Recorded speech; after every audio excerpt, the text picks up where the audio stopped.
Du 25 au 30 novembre, les enfants et leurs familles pouvaient participer à de nombreux ateliers ludiques et interactifs sur le thème de l'alimentation dans le cadre de l'événement Famille en Fête.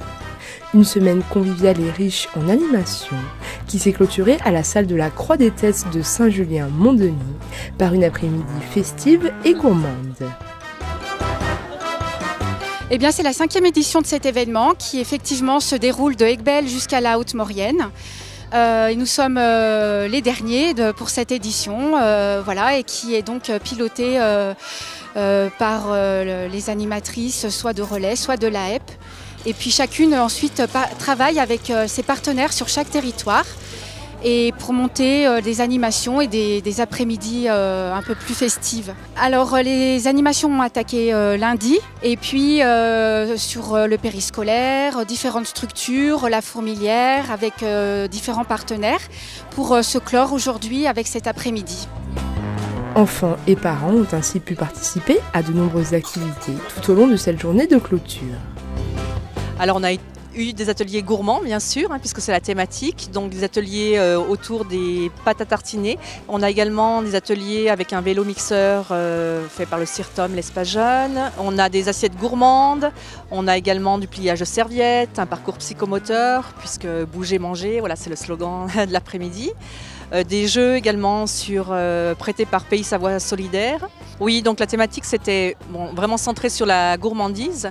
Donc oui, les gens ont bien participé, les petits comme les plus grands d'ailleurs, puisqu'on a eu vraiment des tout petits et bien sûr des enfants plus grands qui ont pu faire les différents ateliers avec leurs parents ou leurs grands-parents, puisqu'on avait aussi des mamies qui sont venues.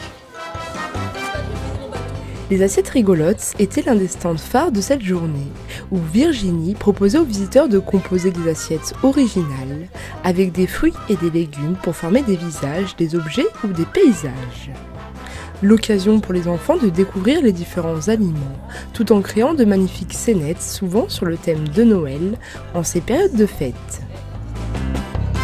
Alors aujourd'hui, je présente avec ma collègue Madame Moreau l'activité Les Assiettes Rigolotes.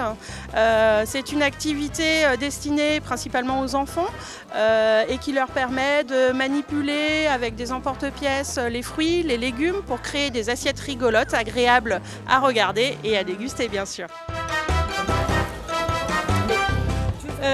Aujourd'hui, on est là pour parler du gaspillage alimentaire et donc on propose aux participants de faire des smoothies à partir de fruits récupérés dans les supermarchés, des invendus.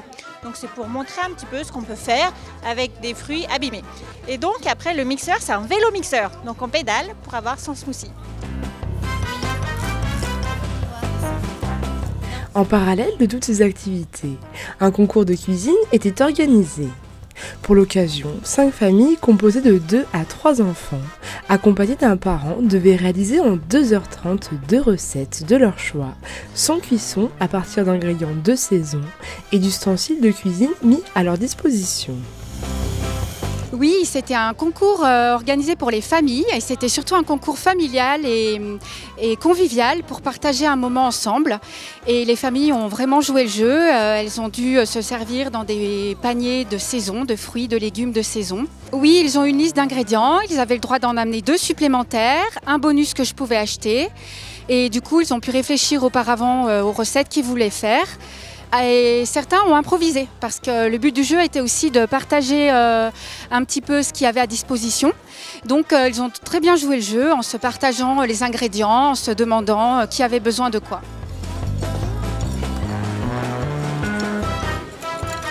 Nous sommes allés à la rencontre de ces concurrents, déterminés à sublimer les papilles et les yeux du jury.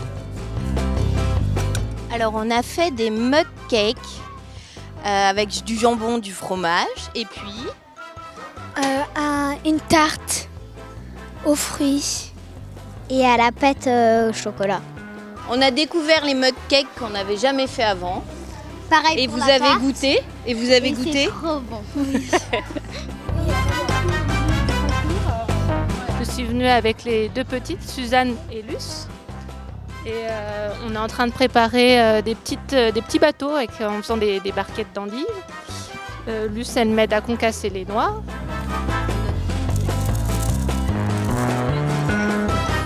Une équipe d'ados de l'espace jeune, passionnés de cuisine, ont participé hors concours à cet atelier. À la base, nous, on ne devait pas faire le concours parce qu'on n'est pas en famille, enfin, on est entre potes et à la base, on devait venir, mais pour aider l'espace jeune. Alors là, on prépare des pop-cakes, des verrines avec un fond de tarte au petit beurre avec des kiwis et de la chantilly. On prépare aussi des clubs sandwich un peu à l'anglaise et puis aussi des petites verrines salées, puis un mug cake. Avec l'espace jeune, on fait souvent des trucs cuisine, du coup on est un peu habitué à faire en groupe, du coup c'est bien. Après 2h30 de cuisine, il est temps pour les juges de goûter et d'admirer les différents plats réalisés par les concurrents. C'est finalement Timmy et son papa qui remportent ce concours. Ils ont réalisé une tarte aux poires avec du bleu de Bonneval et du jambon cru, et en dessert des pommes chauffées au sucre accompagnées de kiwis. Un enfant ravi d'avoir remporté ce concours qui rêve plus tard de travailler dans le monde de la cuisine. Parce que quand je serai grande, je voudrais être chef cuistot. Une 5e édition particulièrement réussie et des activités dynamiques qui ont conquis les participants, attendant avec impatience la prochaine édition prévue dans 2 ans.